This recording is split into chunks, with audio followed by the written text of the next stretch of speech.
Grabatzen ari garen unean gaueko 11:17 igaro diren honetan, Leganesek eta Osasunak Butarke futbol zelaian Leganesen jokatu duten eSports Ligako 30. jardunaldiko norgehiagokaren analisia egingo dugu. Azkenerako norgehiagoka bana amaitu da eta honen bestez esan daiteke Osasunarentzat arnasaldi bat izan dela, ez baitute behintzat norgehiagoka galdu. Gogoratuko dugu aurreko jardunaldian batetik Leganesek galdu egin zuela Real Madrilen aurka Bernabeun polemika handia izan zuen norgehiagoka batean 3-2, Osasunak berriz San Mamesen berdindu egin zuen Usna Atletiken aurka. Emaitza horiek ikusita eta partida kritikoa zela kontuan hartuta, Borja Jimenezek eta Vicente Moreno konako 11 hauen aldeko apustua egin dute. Batetik Borja Jimenezek 3-5-2 sistemaren aldeko apustua egin du, Dimitrovic izan da ATP-an, 3ko lerroa atzealdean Sergio González izan da eskuin aldetik, kapitaina erdian Nastasic izan da eta ezkerretik Renato Tapiak jokatu du, naiz eta askotan zelai erdian ere sartu den peruarra, Zise eta Neiu izan dira zelai erdian, Rosier izan da eskuin aldetik Egaleko jokalari aurreratuena, Javi Hernández ezkerraldetik Egaleko jokalari aurreratuena, Dani Rabak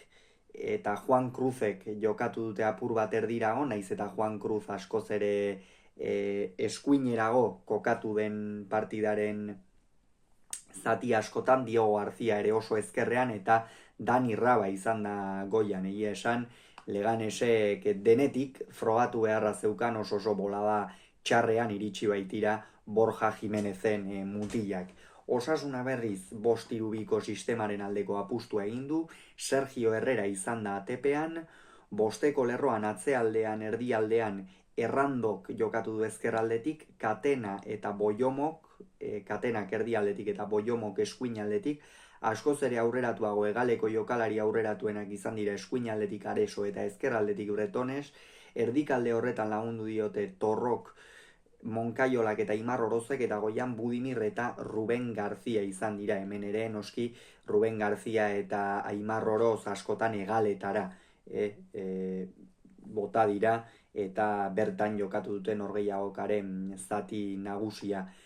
Partida hasiera oso berdindua izan da, bi taldeak elkarri errespetu handia erakutsi diote, bi taldeek asko zuten jokoan, Garzia berdura izan da epailea, barrean laguntzaile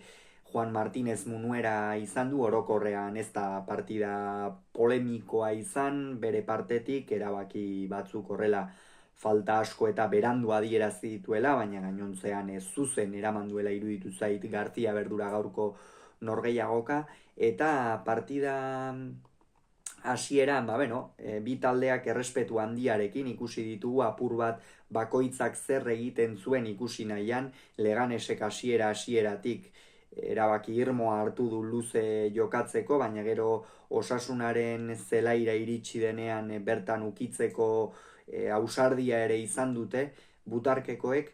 eta lehen minutuetan Leganesek izan du nagusitasuna, baina berehala hartu du Osasunak nagusitasuna. Egia da lehen minutuetan Leganesen jokalari garrantzitsuena Juan Cruz asko agertu dela, barneraka sartu saiatu da,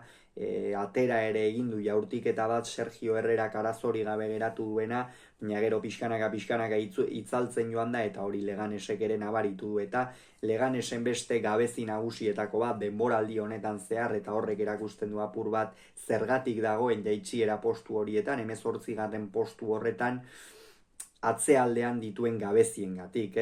azkenean Osasunak askotan jokatu dio gora, hor gainera Budimirrekik eragarrizko arriskua dauka, denok dakigu, eta gainera bi aukera oso garbi izan ditu kroaziarrak normalean utxe egiten ez dituenak,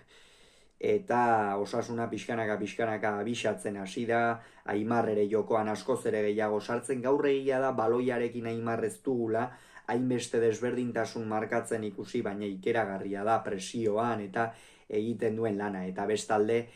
noski Osasunak duen beste jokalari garrantzitsu bat, eta hortik ere saiatu da lehen zatian arriskua sortzen Jesus Areso. Sekulako denboraldia egiten ari da, aurrealdean beste jokalari bat gehiago da, eta atzealdean ere ongi defenditzen duena, baina aurrealdean sekulako birika dauzka, alboko marra askotan bilatzen du, ez dauka barne kaldera joateko beldurrik, talentu handia du, eta gaurkoan Osasuna hortik saiatu da arriskua sortzen, baina lehen zatian arrakastari gabe. Hala ere, gol bat egin du, Osasunak torrok egin duen gol hori hain zuzen ere, baina Ruben García oso gutxigati, gero jokozkanpoko semiautomatiko horretan ikusi dugu, nola Ruben Garziak sorbalda zuen apur bat aurreratuago, eta horregatik utzi du balio gabe Garzia berdurak hasieran eman duen gola. Atxeen aldira iritsi dira, Osasuna gehiago zen, Leganesen urduritasuna nagusitzen hasi da, bai Armaietan, bai Zelaian, eta Borja Jimenez entzatetzen bat ere testu inguru erraza, bigarren zatian zerbait aldatu beharra zeukan. Egia da, bigarren zatia hasierako 22 protagonistek hasi dutela, eta bigarren zatia hasi eta berehala Osasuna erasoan hasi da, 2 irukor erralde izan ditu, Leganesek jarraitu du atzealdean gabezia horiek izaten, gaur egia esan Osasunak oso erraz sartu ditu baloi asko, eta hori zuzendu beharra dauka, bai edo bai Leganesek, azkenean Rosierrekin eta Javi Hernandezekin oso erasokor jokatzen du, eta apur bat erasoan nahi ditu jokalaria gehitu, baina gero atzealdean pixka bat jokalari horiek etzaizkio hain ongi iristen behar bada, eta hor Osasunak zulo ugari ireki ditu, eta bestalde batetik Renato Tapia atzealdearen erdialdean kokatu du, baina niri iruditzen zait askoz ere presentzia gehiago izan beharko lukeela euskarri postu horretan, hau da, 3 atzelari hartzen baldin badituzu behar bada hegaleko jokalariei ez hainbeste askatasun eman, eta Renato Tapia hor edukitzeak esango nuke Leganesi oreka gehiago emango liokela, baina gaurkoan baloi luzeen eta joko zuzenagoaren aldeko apustua egin du Borja Jimenezek, eta ondorioz Renato Tapia postu horretan kokatu, hor euskarri baten presentziak ezpaitzuen zentzu handiegirik ere. Eta 59. minutuan korner baten ostean Katenak buruz ukitu du, eta Jorge Hernandok egia esan nahiko erraz bigarren zutoinean gola egin du, akats larria Leganesen aldetik, eta Osasunarentzat oso emaitza ona zen zulotik ateratzeko, Leganesentzat berriz dramatikoa, hor presak sartu zaizkie, Osasuna askoz ere gehiago izan da, txistuak areagotu joan dira,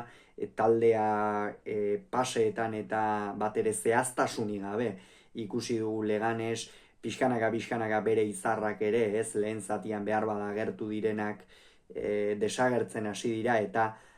aldaketak egin beharra zeuzkan, batez ere erasoan, eta ondorioz Nastasic kendu du, eta Miguel de la Fuente atera, Nastasicen norgehiagoka Leganesen atzealdeak labur biltzen du, oso bigun, oso kamuts, Osasunari oso erraz utzi dio sartzen, Ante Budimir esango nuke oso erraz sartu dela erasoko zenbait jokalditan, eta hor benetan gabezia handia izan du, eta Miguel de la Fuente atera denean egia da, berak ez duela presentzia handirik izan, baina pixkanaka gerora Leganes hobeto jokatzen hasi da, hemen hasi da apur bat Garzia berduraren ordura arteko norgehiagoka ona apur bat arriskuan jartzen, falta asko adierazten hasi da, ez dut esaten ez direla faltak izan, baina bai oso berandu adierazten zituela, eta horregatik ulergarria izan da batean Leganeseko jokalarien haserrea, asko baitzuten jokoan Madrildarrek, eta hor gainera 62. minutuan Dani Rabari protestatzeagatik, jada oso berotuta zegoen Raba, protestatzeagatik txartela atera dio, eta Leganesek azkena egin zezakeena joko horretan sartu, ez epaileari protestak egin, ikusita gainera epailea zenolako jarrerarekin zegoen, hor arriskua izan du Leganese, baina gero ongi atera da, norgehiagoka 11 jokalarirekin amaitu baitute Madrildarrek. 70. minutuan Diego García kendu eta Munir atera du, egia esan gaur Diego Garciarekin ez du asmatu Borja Jimenezeke, ezkerralde horretan kokatu du, baina ez du ezertxo ere sortu, erasoan Leganes oso kamuts ibili da, izan dituen aukerak oso behartutako jaurtiketak izan dira, eta Diego García gabe 10 bezala aritu da, erasoan ezpaitu ezertxo ere eman. Munir atera da askoz ere gehiago eman du noski, erdirago kokatu du, hor Munir Miguel de la Fuenterekin batera azkenean joko zuzena egiteak erdialdean bi jokalari ezinbestean jartzera behartu du Leganes, eta Munirren irteera gakoa izan da. Hor Dani Raba askoz ere gehiago sartu da jokoan, barnekaldera sartzen, Munir bera ere oso fin ikusi dugu, zenbait jokalditan fresko zeuden Miguel de la Fuente eta Munir, eta horrek Osasunaren atzealdea usteko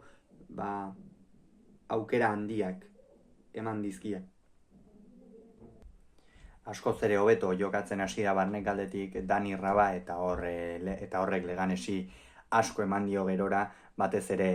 erasoan. 77. minutuan aldaketa bikoitza egin du Osasunak, izan ere Leganes pixkanaka erasoan askoz ere gehiago inposatzen ari zen, eta Osasuna atzealdean gehixeago ondoratzen, gainera erasoan Budimirri eta erasoko jokalariei ez zitzaizkien baloi ugari iristen, eta ondorioz bi erdilariren aldeko apustua egin du. Aimar Oroz eta Monkaiola kendu ditu. Monkailolaren norgehiagoka ona izan da, egonkor mantendu duz Osasunaren zelai erdia Torrorekin batera, baina txartela ikusi du lehen zatian, eta ondorioz Vicente Morenok bigarren zatian aldatzeko autua egin du, eta bestetik Aimar Orozek ere esan dugu, behar bada baloiarekin gaurkoan ez dela indistiratsu ibili, baina baloi gabe sekulako lana egin du beste behin ere, eta hori baloratzekoa da noski. Eta Pablo Ibáñez eta Moi Gomez atera dira, eta hauek ez dute testu inguru erraza izan, Osasuna nahiko atzean sartuta baitzegoen ordurako, eta ez dute partidan eraginek izateko aukerarik izan. Diomande atera du Javi Hernandezen ordez, Borja Jimenezek egia esan lehengoan Bernabeun minutu batzuk izan zituen Diomandek, minutu onak, eta erasoan egin beharra zeukan mina, jada denbora agortzen ari zitzaion talde madrildarrari, eta ondorioz Diamonderen aldeko apustua egin du, Javi Hernandez kendu, eta dena erasoan jarriz. Eta 86. minutuan Abel Bretonesek nabarmen heldu dio area barruan Sergio Gonzálezi, ondorioz García Berdurak ez du bitan pentsatu eta penaltia adierazi du, eta Dani Rabak maixuki gainditu du Sergio Herrera, hau ezkerrera botada, Dani Rabak eskuinera eta indarsu eskuairara jaurti du, eta Leganesentzat gol oso garrantzitsua egin du.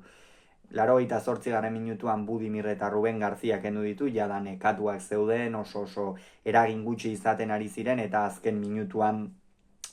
minutuetarako freskotasun apur bat sartu nahi izan du, baina ez da nahikoa izan, ez dio denborarik eman. Puntu ona Osasunarentzat, une honetan sailkapenean Leganes 18. postuan geratu da, salbazio postuetatik 2 punturatara, eta Osasuna berriz 13. postura igo da, 35 ditu une honetan, eta jaitsieratik 7 ipini da, beraz arnasaldi sakona naiz eta oraindik ezin duten erlajatu Vicente Morenorenek. Hala ere, Vicente Moreno ataka estuan dagoen entrenatzaile bada une honetan, eta hurrengo jardunaldiak erabakigarriak izango dira beretzat, baita noski Borja Jimenezentzat ere.